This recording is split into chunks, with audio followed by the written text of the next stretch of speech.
नमस्कार जी, मेरा नाम अरुण पांडे है। आज का ये वीडियो उन सभी लोगों के लिए है जो एसआईआर को लेकर के बहुत ज्यादा परेशान है, जो कि इलेक्शन कमीशन ऑफ इंडिया को ने करवा रही है। हम सब ने देखा कि जो है ये एसआईआर बिहार के इलेक्शन से पहले करवाया गया, जो कि काफी सक्सेसफुल रहा। जब हम एसआईआर की बात करते हैं तो ये एसआईआर ऐसा नहीं है कि जो है भारत में पहली बार ये एसआईआर कराया जा रहा है। ये एसआईआर बेसिकली हमारा 2.0 वर्जन है। 2.0 वर्जन से ये मतलब है कि ये एसआईआर इससे पहले साल 2002 और साल 2003 में भी ये एक बार एसआईआर कराया जा चुका है। ये एसआईआर बेसिकली 2002 में दिल्ली में कराया गया था और बाकी कई ऐसे स्टेट्स में जो है ये एसआईआर 2003 में कराया गया था। चूंकि एसआईआर की प्रक्रिया शुरू हो चुकी है और 12 स्टेट में ये एसआईआर कराया जा रहा है, मेरा आप सबसे अनुरोध है कि इस एसआईआर फॉर्म को लेकर के आप भरें और अपने बीएलओ को सबमिट कर दें।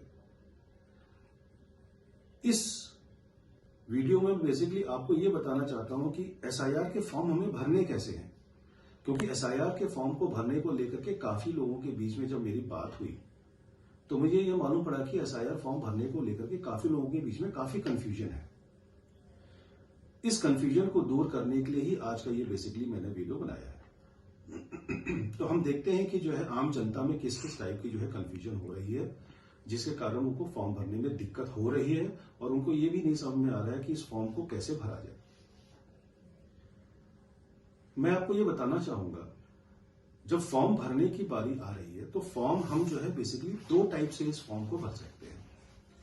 एक फॉर्म तो हम जो है ऑनलाइन भी भरा जा सकता है और एक फॉर्म हमारे पास जो हमारे बीएलओज हैं, जिसको हम बूथ लेवल ऑफिसर्स कहते हैं, ये बीएलओज भी ये फॉर्म को लेकर के आपके पास पहुंचेंगे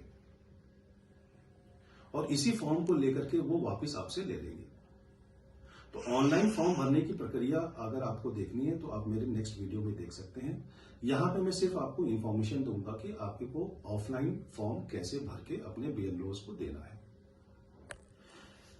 जब बीएलओज आपके पास, जिसको हम बूथ लेवल ऑफिसर्स भी कहते हैं, जब आपके पास लेकर के ये पहुंचेंगे तो उसमें आपके पास 3-4 इंफॉर्मेशन ऑलरेडी आपके पास अवेलेबल होगी और इस फॉर्म को बेसिकली 3 पार्ट में डिवाइड किया गया है। पहला, जो फॉर्म आपके पास आएगा, बीएलओ आपको वो 2 फॉर्म देंगे। अगर आपको 2 फॉर्म नहीं मिलता है तो एक ही फॉर्म की दूसरी की एक फोटोकॉपी आप करा लीजिएगा, क्योंकि एक फॉर्म आप बीएलओ को देंगे और बीएलओ आपको एक फॉर्म साइन करके वापस कर देगा, जो कि आपके रिकॉर्ड के लिए होगा कि आपने वो फॉर्म भर करके बीएलओ को सबमिट कर दिया था और वो सही टाइम पे उन्होंने उसको जमा कर दिया था। इसकी आखिरी तारीख 4 दिसंबर 2025 तक की गई है। उसके बाद काफी और डेट्स आएंगी, जैसे जैसे समय आएगा मैं आपके बारे में उसके बारे में इंफॉर्मेशन आपको देता रहूंगा। फिलहाल हम फॉर्म के बारे में बात कर लेते हैं। इस फॉर्म में सबसे पहले आपका नाम लिखा होगा। ये नाम आपका जो लेटेस्ट वोटर लिस्ट है उसके अकॉर्डिंगली ये नाम उसके अंदर दर्ज होगा। उसी के ठीक नीचे आपके पास इपिक नंबर होगा। उसी के ठीक नीचे आपका पता लिखा होगा। उस पते में आपका पिन कोड भी दिया गया होगा, जो कि आपके करंट वोटर आईडी को मैच करेगा। उसके सेकंड कॉलम में आपके पास क्रमांक की संख्या लिखी होगी। उसके बगल में आपकी भाग्य संख्या का नाम लिखा होगा। किस जगह जाकर के आप वोटिंग करते हैं उसका एड्रेस लिखा होगा। किस विधानसभा का है वो लिखा होगा और किस राज्य का है वो भी आपका लिखा होगा। उसके ठीक बगल में एक क्यूआर कोड बना होगा। उस क्यूआर कोड में ये जितने भी डेटा यहां पे लिखे हुए हैं वो सारे का सारे डेटा उस क्यूआर कोड के अंदर ऑलरेडी दर्ज किए हुए हैं। उसके बगल में आपकी फोटो एक लगी होगी, जो कि आपकी लेटेस्ट फोटो जो आपके पास आपके वोटर आईडी में है वही होगी। उसके बगल में एक कॉलम और बना हुआ है। उस कॉलम में आपको अपनी लेटेस्ट फोटो लगानी है, जिसका बैकग्राउंड व्हाइट कलर का होगा और कलर फोटो आपको लगानी है। उसके नीचे जो कॉलम बने हुए हैं उस कॉलम में आपके पास उसको 3 कॉलम में डिवाइड किया गया है। जैसा कि आप स्क्रीन पे देख भी सकते हैं कि 3 कॉलम में सबसे पहला कॉलम ए होगा, कॉलम बी है और कॉलम सी है। इन तीनों कॉलम में ही हमें अपनी इंफॉर्मेशन भर करके बीएलओ को सबमिट करनी है। जब हम कॉलम ए में आते हैं तो कॉलम ए में सबसे पहला हमें अपनी डेट ऑफ बर्थ भरनी है। डेट ऑफ बर्थ का जो फॉर्मेट होगा वो DD MM YY के फॉर्मेट में होगा।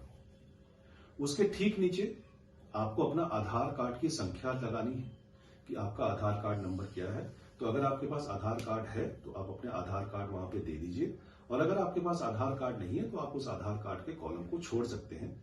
आधार कार्ड देना या ना देना ये आपके ऊपर है, ये कंपलसरी नहीं है, लेकिन मेरा आपसे ये अनुरोध रहेगा कि आप अपना आधार कार्ड दे देंगे तो आपका डॉक्यूमेंटेशन अच्छी तरह दर्ज हो जाएगा। उसके ठीक नीचे आपको मोबाइल नंबर देना है। मोबाइल नंबर जरूरी है। उसके ठीक नीचे आपके पास पिता या अभिभावक का नाम लिखना है। उसके ठीक नीचे आपके पास अभिभावक या पिता का जो इपिक नंबर है, ये इपिक नंबर आपका वोटर आईडी नंबर होता है। इस वोटर आईडी नंबर को आपको वहां पे दर्ज करना है। अगर उपलब्ध है तो माता का नाम लिखना है और माता का EPIC ID voter ID number लिखना है, अगर आपके पास उपलब्ध है तो। अदरवाइज आप पिता का नाम और माता का नाम ही खाली लिख दीजिए। और अगर आप महिला हैं और आपकी शादी हो गई है तो आपको अपने पति का नाम वहां पे दर्ज करना है, और पति का अगर वोटर आईडी है तो वो वोटर आईडी का भी वहां पे दर्ज कर दीजिएगा। और अगर आप पति का नाम पत्नी का नाम डालना चाहते हैं तो आप पत्नी का नाम और उनका वोटर आईडी वहां पे डाल दीजिए।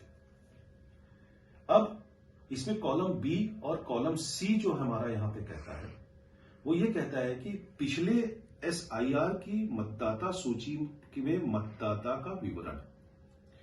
अब देखिए कॉलम बी हमें भरने के लिए इसलिए जरूरत है क्योंकि अगर आप कॉलम बी पुराने, अगर आपका ऑलरेडी, जैसा कि मैंने पहले ही अपने वीडियो में बताया कि अगर आपका 2002 या 2003 में अगर आपका वोटर आईडी में नाम है तो आपको सिर्फ कॉलम बी भरना है, कॉलम सी आपको भरने की जरूरत नहीं है।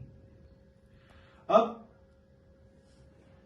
चूंकि हमारे पास अपना नया वोटर आईडी होगा और पुराना वोटर आईडी हमारे पास भी होगा, और साथ में अगर आपको देखना है कि आपका नाम 2003 या 2002 के लिस्ट में था या नहीं था, तो आप इलेक्शन कमीशन ऑफ इंडिया की वेबसाइट पे जाकर के वहां से अपने उस एरिया का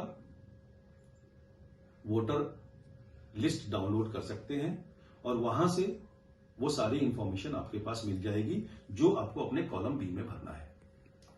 कॉलम बी में आपको अपना नाम डालना है। उसके नीचे आपके 2003 या 2002 में जो इपिक आईडी था वो इपिक आईडी आपको वहां पे दर्ज करना है। उसके नीचे आपको अपने संबंधी का नाम लिखना है। संबंधी के नाम में मैं आपको बता दूं, संबंध के नाम में आपके सिर्फ 4 नाम यहां पे लिए जाएंगे।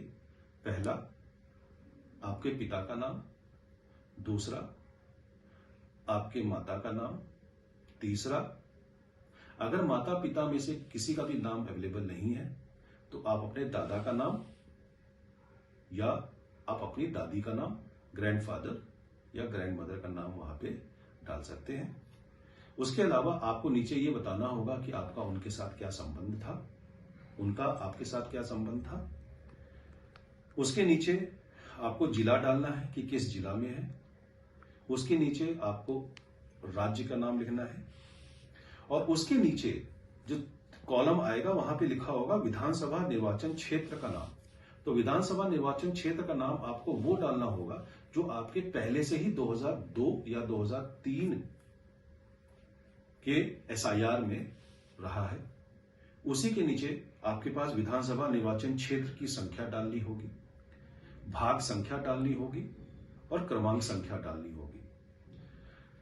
कॉलम सी जिनका ऑलरेडी 2003-2002 में था उसको कॉलम सी को वापस करने की भरने की जरूरत नहीं है, वो आप उसको वैसे ही छोड़ दीजिए। अब इसमें कई लोग ऐसे भी होंगे जिनका जो है वोटर लिस्ट में 2003 या 2002 में उनका नाम नहीं रहा होगा। ये बेसिकली वो नौजवान भी होंगे जिनका जो है अभी जल्द में ही वोटर बना और उन्होंने अपना वोट किया। तो उसके लिए जो ऊपर वाला कॉलम है वो आपका सारा का सारा वैसे का वैसे ही भरा जाएगा। इसमें चूंकि आपके पिछले एसआईआर में नाम नहीं था, ये आप छोड़ देंगे। इसके बदले आप कॉलम सी में भरेंगे। कॉलम सी में आप अपने पिताजी का नाम या माता का नाम या ग्रैंडफादर या ग्रैंडमदर का नाम डालेंगे, जैसा कि मैं इससे पहले ही आपको बता चुका हूं। उसके बाद उनका इपिक नंबर डालना जरूरी है। आपका उनसे क्या संबंध था वो आप लिखेंगे। जिला क्या था वो लिखेंगे। राज्य का नाम क्या था वो लिखेंगे। किस विधानसभा में वो थे, उनका क्षेत्र का नाम क्या था वो लिखेंगे। क्षेत्र की संख्या क्या थी वो लिखेंगे। भाग संख्या क्या थी वो लिखेंगे। क्रम संख्या क्या थी वो लिखेंगे। तो इससे जो है ये सारी की सारी इंफॉर्मेशन आपको देकर के जमा करनी होगी। अतः आपसे मैं आप सबसे अनुरोध करना चाहूंगा कि ये सारी की सारी इंफॉर्मेशन आप डाल करके जो है करें। अगर आपको मेरा वीडियो पसंद आया हो तो आप ज्यादा से ज्यादा लोगों को फॉरवर्ड कीजिए, और अगर आपके पास किसी भी टाइप का कोई भी सवाल है तो आप कमेंट बॉक्स में लिखिए। मैं ये कोशिश करूंगा कि इस फॉर्म्स को भरने से रिलेटेड कोई भी अगर आपको समस्या है तो उस समस्या का समाधान मैं कर पाऊं। जय हिंद, जय भारत, नमस्कार।